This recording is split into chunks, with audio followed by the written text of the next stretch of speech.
اللہ تعالیٰ نے قرآن پاک کی بہت ساری صورتوں میں وقوع قیامت کا ذکر فرمایا ہے۔ جس آدمی کا قیامت پر ایمان نہ ہو وہ آدمی مسلمان نہیں ہوتا۔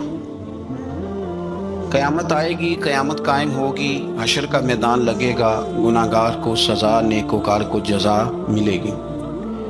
یہ وہ تصور ہے جو انسان کی تربیت کرتا ہے،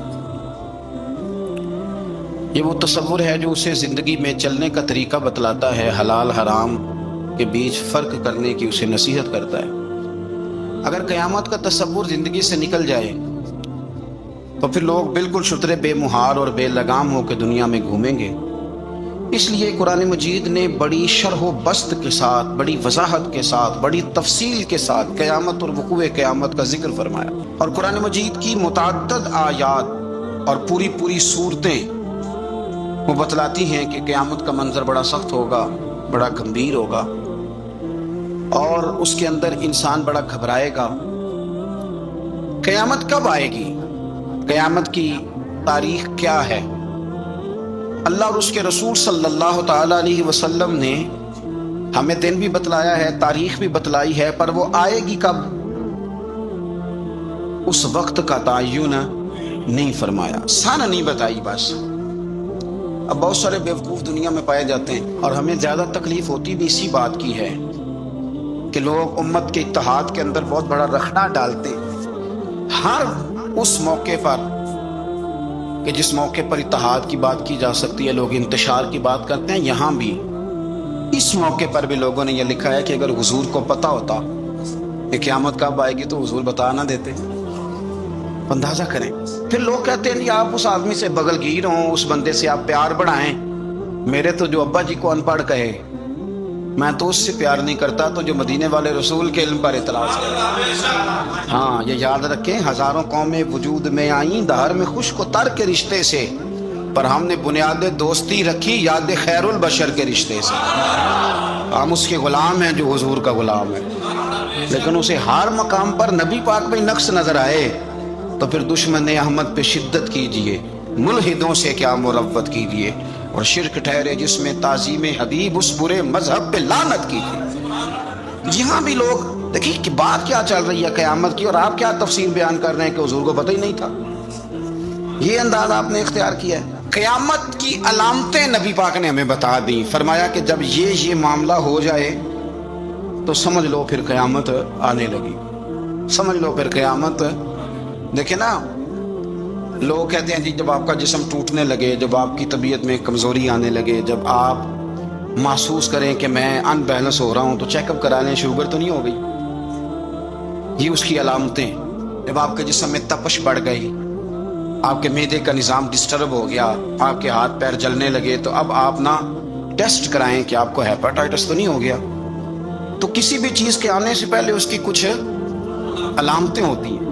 تو ہمارے رسول پاک علیہ السلام نے ہمیں کچھ نشانیاں بتا دی قیامت کی، فرمایا ان نشانیوں پر غور کرو، جب یہ چیزیں آئیں پھر تمہیں نے انتظار کرنا ہے، پھر قیامت آئے گی، پھر تارے جھڑیں گے، چاند ٹوٹے گا، زلزلہ آئے گا۔ قرآن مجید نے کہا سورہ ابراہیم کے اندر کہ یوم تبدل الارض غیر الارض، فرمایا جس دن یہ زمین کسی اور زمین سے بدل دی جائے گی۔ یہ جو تمہارے پاس زمین ہے یہ زمین نہیں رہے گی، والسماوات، اور آسمان بھی بدل دیے جائیں گے۔ اس کو آسان نہ سمجھیں۔ آپ زمین پہ پیر رکھیں اور آپ کو شاید شیشہ ہی لگا ہو، اگر آپ کو اندازہ ہو نا کہ یہ پانی ہے تو آپ کا پیر جمتا نہیں، آپ گھبرا جاتے کہ یہ وہ والی زمین نہیں جس پر میں چلنے کا عادی ہوں۔ کوئی آسان بات نہیں۔ آپ اپنا ملک چھوڑ کے کسی اور ملک جائیں تو آپ بڑے پریشان ہوتے ہیں، کہتے ہیں میں پردیسی ہوں، اور انشاءاللہ پردیسی کوئی بھی نہ تھی وے ککھ جنا تو پارے تاڑی مار اڑانا باہو اسی تے اگے ہی اڈن ہارے۔ بڑا مشکل مرحلہ ہے پردیس، حالانکہ زمین وہی ہے، لیکن آپ کی مٹی بدل گئی تو آپ پریشان ہو گئے۔ تو رب فرماتے ہیں اس دن کا بھی خیال کر جس دن میں زمین ہی بدل دوں گا۔ تو زمین پہ پیر رکھے گا پر یہ وہ والی زمین نہیں ہوگی، والسماوات، اور آسمان بھی بدل دوں گا۔ وبرزوا للہ الواحد القہار، اور فرمایا سب لوگ اس دن اس اللہ کے سامنے کھڑے کیے جائیں گے جو وحدہ لا شریک بھی ہے اور سب پر غلبہ رکھنے والا بھی۔ اس دن سب اس کے سامنے کھڑے ہوں گے۔ میرے نبی کریم صلی اللہ تعالی علیہ وسلم. نبی پاک علیہ السلام نے دو قسم کی نشانیاں بیان کی. ایک علامات کبریٰ ہیں، بڑی بڑی نشانیاں، بڑی بڑی نشانیاں، جیسے دجال آئے گا، یاجوج ماجوج نکلیں گے، حضرت عیسیٰ علیہ السلام آئیں گے، امام مہدی علیہ السلام تشریف لائیں گے. یہ بڑی بڑی نشانیاں. لیکن اس سے پہلے پہلے چھوٹی چھوٹی نشانیاں بھی حضور نے بیان فرمائی، اور فرمایا یہ تو مجموعی طور پر ہوگا نا، ساری دنیا کے لیے دجال آئے گا، تو مجموعی طور پر ہوگا نا کہ ساری دنیا کے لیے امام مہدی آئیں گے، جناب عیسیٰ آئیں گے، یہ تو مجموعی ہے. لیکن تم انفرادی طور پر بھی اپنے دائیں بائیں دیکھو کہ یہ جو چھوٹی نشانیاں یہ تمہارے اندر تو نہیں پیدا ہو گئیں. بخاری مسلم میں حدیث ہے، حضرت سیدنا عمر فاروق رضی اللہ تعالیٰ عنہ حدیث کے راوی ہیں. تو نبی پاک صلی اللہ تعالیٰ علیہ وسلم سے کسی نے پوچھا کہ حضور قیامت کے بارے میں کچھ بتائیں. تو نبی پاک صلی اللہ علیہ وسلم نے فرمایا جب لونڈی اپنے مالک کو جنے، جب ماں اپنا آقا پیدا کرے تو سمجھ لو قیامت آنے والی، پھر قریب آ گئی ہے. ماں جب اپنا آقا پیدا کرے، مانا کیا کہ جب بچے اتنے نافرمان ہو جائیں کہ ماں پہ حکم چلائے، اولاد ماں کو حکم سنائے، حکم اماں زیادہ باتیں نہ کیا کر، اماں تو بھی تھوڑا صبر کر، حوصلہ کر. جب بچے ماں باپ کو باتیں سنائیں، حکم چلائیں، چونکہ بیٹا کماتا ہے تو وہ اپنے ابا جی کو کہتا ہے کہ ابا جی اب آپ ٹھہرے، آپ کو نہیں پتا، اب میرے ہاتھ میں سارا کچھ ہے. پر میں جس دن تم یہ دیکھو کہ لونڈی نے آقا جنا ہے، ماں نے بیٹا نہیں پیدا کیا، اپنا سردار پیدا کر بیٹھی ہے، تو پھر تم اس دن یہ نہ کہنا بے سکونی ہو گئی، بدامنی ہو گئی، بلکہ اس دن سمجھ لینا کہ قیامت آنے لگی. بچے مسلط کریں، آپ یقین کریں بچے مسلط کرتے ہیں، بچے منوا لیتے ہیں اپنا آپ، بڑے نادان ہیں، اپنی جان پہ ظلم کرتے ہیں. اور میں نوجوانوں کو ایک بات عرض کروں، ماں باپ کی بات ماننے کا نام ان کی خدمت نہیں، ان کو خرچہ دینے کا نام خدمت نہیں، بلکہ بتائے رسول کریم علیہ السلام نے کیا فرمایا؟ فرمایا رضا اللہ فی رضا الوالد. تو سمجھ جا کہ تیرا والد راضی کس بات میں ہوتا ہے. اگر تو اس بات کو پا گیا، تو اس کی رضا کو اگر پا گیا تو پھر تیرا اللہ بھی راضی ہو گیا. تو یہ غور کر کے والد گرامی راضی کس بات، ان کی رضا، ماں کی رضا کی. یار بچوں سے چھوڑے جاتے ابا کے کہنے پر، دو دوست نہیں چھوڑے جاتے، والا ابا کہتے ہیں ان کے ساتھ نہ بیٹھا کر، کہتے ابا جی یہ تو اچھے بنے. اس کی رضا کو پا جا، اس کی طبیعت کو پرکھ، تو محسوس کر کے یہ راضی کس بات میں ہوتے ہیں. تو ماں باپ کی رضا میں راضی ہو جا، تیرا رب بھی تجھ سے راضی ہو جائے گا. تو حضور نے فرمایا جب تم دیکھو نا، جب تم دیکھو کہ لونڈی نے آقا جنا ہے تو پھر تم قیامت کا انتظار کرو. اور میرے رسول پاک علیہ السلام نے دوسری علامت بیان کی، یہ بخاری مسلم میں بھی ہے، مشکات کتاب الایمان میں بھی ہے. حضور صلی اللہ علیہ وسلم فرمانے لگے جب تم دیکھو کہ ننگے پاؤں، ننگے بدن والے محتاج لوگ، بکریاں چرانے والے، ننگے بدن والے، ننگے پیروں والے، یعنی جن کے پاس پہننے کو کپڑا نہیں تھا، پہننے کو جوتا نہیں تھا، بکریاں چرا کے گزارا کرتے تھے، وہ جب محلات پر فخر کرنے لگے، جو بڑی بڑی کوٹھیوں میں رہنے لگے، تو پھر سمجھ لو قیامت آ گئی ہے. رکشا چلانے والے کا بیٹا جب وزیر بنے اور اس سے پوچھا جائے کہ کروڑوں روپیہ کہاں سے آیا، تو وہ کہو میرے تو پرائز بانڈ ہی بڑے نکلے، میں جو بھی خریدتا تھا نکل آتا تھا، جو بھی خریدتا تھا نکل آتا تھا. جب کھربوں پتی آدمی سے پوچھا جائے کہ اتنا پیسہ کدھر سے ہے، تو کہ بھینسیں رکھی تھی، وہ بھینسوں سے پرافٹ ہوا ہے. ہم اللہ کے فضل پر معاذ اللہ کسی قسم کا کلام نہیں کرتے، لیکن میرے رسول پاک علیہ السلام نے فرمایا کل تک جس کے پاس جوتا نہیں تھا، پہننے کو کپڑا نہیں تھا، جب وہ محلات پر فخر کرنے لگے اور یہ بتانا اس کے لیے مشکل ہو جائے کہ میری کروڑوں اربوں کی جائیداد کہاں سے آئی، قوم کو لوٹ کر جب لوگ بڑے بڑے محلات پر فخر کریں، تو حضور نے فرمایا پھر یہ نہ سمجھنا ہماری معیشت خراب ہو گئی، یا پھر انتظار کرنا پھر قیامت آئے گی، پھر تم نے قیامت کا انتظار کرنا ہے، قیامت آئے. حدیث سنیے نبی کریم صلی اللہ تعالی علیہ وسلم، یہ آپ نے علامتیں محسوس کرنی ہے. یہ بخاری مسلم کی حدیث ہے. ایک شخص نے نبی پاک صلی اللہ تعالی علیہ وسلم سے پوچھا کہ یا رسول اللہ صلی اللہ علیہ وسلم مجھے قیامت کے بارے میں کچھ بتائیں. حضرت ابو ہریرہ رضی اللہ تعالیٰ عنہ فرماتے ہیں کہ حضور پہلے ہی قیامت کے بارے میں گفتگو کر رہے تھے. اس نے پوچھا کہ یا رسول اللہ قیامت آخر آئے گی کب؟ اللہ کے حبیب علیہ السلام نے اس کو بھی بتایا، ایک تیسری علامت بیان کی. حضور فرمانے لگے جب امانت کو ضائع کیا جائے تو قیامت آ جائے گی. اب ذرا وضاحت دیکھیے میرے نبی کریم کی. جب امانت کو ضائع کیا جائے گا تو قیامت آ جائے گی، قیامت آئے گی۔ تو اس نے فوراً عرض کی حضور امانت کب ضائع کی جائے گی، حضور امانت کب ضائع کی جائے گی؟ تو نبی پاک صلی اللہ علیہ وسلم نے فرمایا جب امانت نااہل کے سپرد کر دی جائے، جب کرسی پہ وہ بندہ بٹھا دیا جائے جو اس کا اہل نہیں ہے تو قیامت آئے گی۔ جب کرسی پر نااہل آدمی بیٹھتا ہے، نااہل، تو پھر میرے نبی پاک نے فرمایا پھر قیامت آتی ہے۔ آپ اس کو چھوٹا نہ سمجھیں، ہمیں تو بس اتنا پتا ہے کہ بندہ میری برادری کا تو میں نے ووٹ دینا ہے، ہمیں تو اتنا پتا ہے کہ بندہ میری پارٹی کا تو میں نے ووٹ دینا ہے۔ نااہلوں کے سپرد کر دیا سارا کچھ، انہیں خبر ہی نہیں تھی، اس قابل ہی نہیں تھے۔ حضرت ابو ذر غفاری رضی اللہ تعالیٰ عنہ وہ خوبصورت صحابی ہیں کہ جن کے تقوی کی گواہی حضرت عثمان غنی جیسے لوگ دیا کرتے تھے کہ یہ نیک اور پرہیزگار بندہ ہے۔ اتنے شاندار حضرت ابو ذر غفاری، اتنے بڑے آدمی۔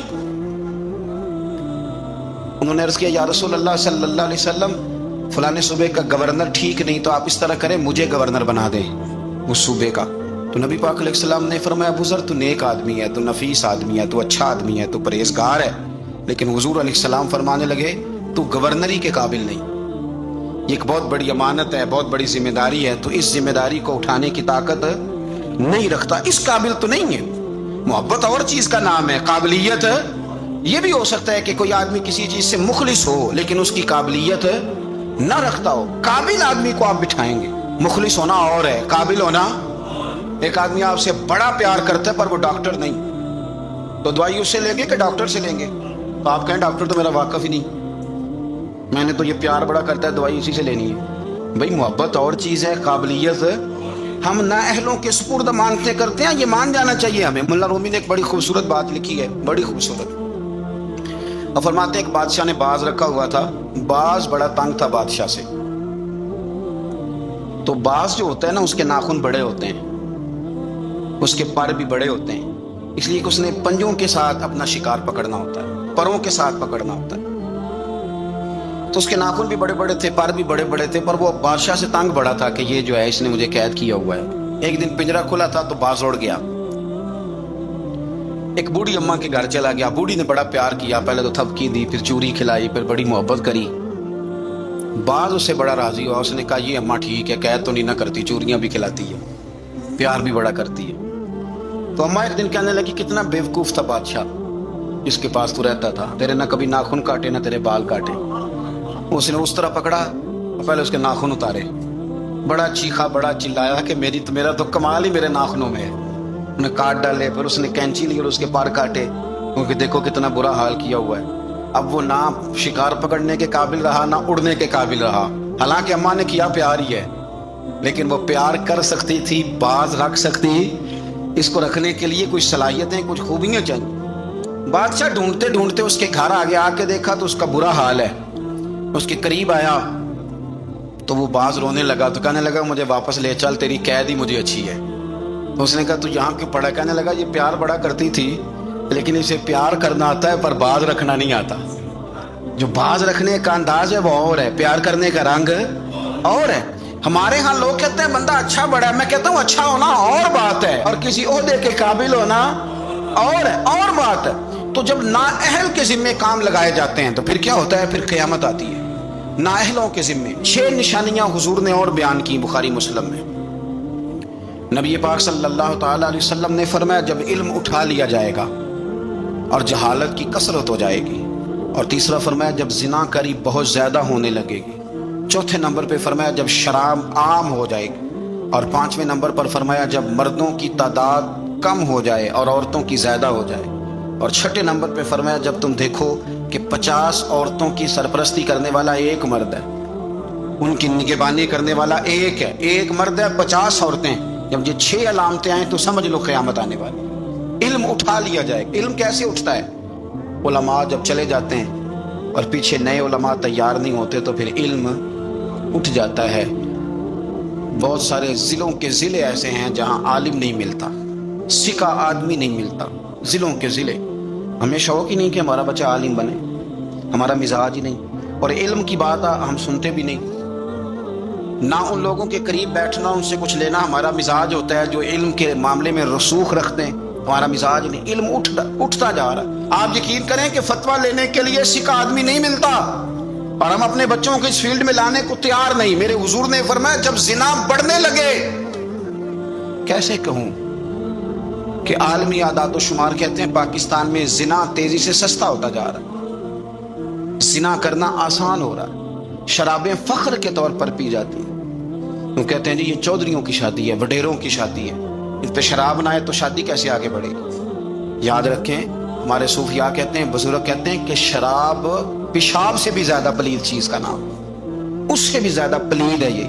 تو اپنے تصورات کو سمجھیں، جب عام ہو جائے یہ کام، عام، جب جہازوں کے اندر، انٹرنیشنل فلائٹس کے اندر شراب عام ملے، جب آپ کے ملک کے اندر 14 کمپنیاں رجسٹرڈ ہوں جن کو اجازت ملی گئی ہو کہ آپ شراب بنا سکتے ہیں، بیچ سکتے ہیں، تو پھر حضور نے فرمایا قیامت کا انتظار کرنا۔ میرے رسول پاک علیہ السلام نے فرمایا، ابو داؤد شریف کی حدیث ہے، حضرت سلمہ بنت حران ایک صحابی ہیں، وہ فرماتی ہیں کہ نبی پاک صلی اللہ تعالی علیہ وسلم نے فرمایا کہ قیامت کے قریب نہ لوگوں کو مسجد کے لیے امام نہیں ملے گا، لوگ ایک دوسرے کو دھکا دیں گے کہ نماز پڑھاؤ نماز پڑھاؤ۔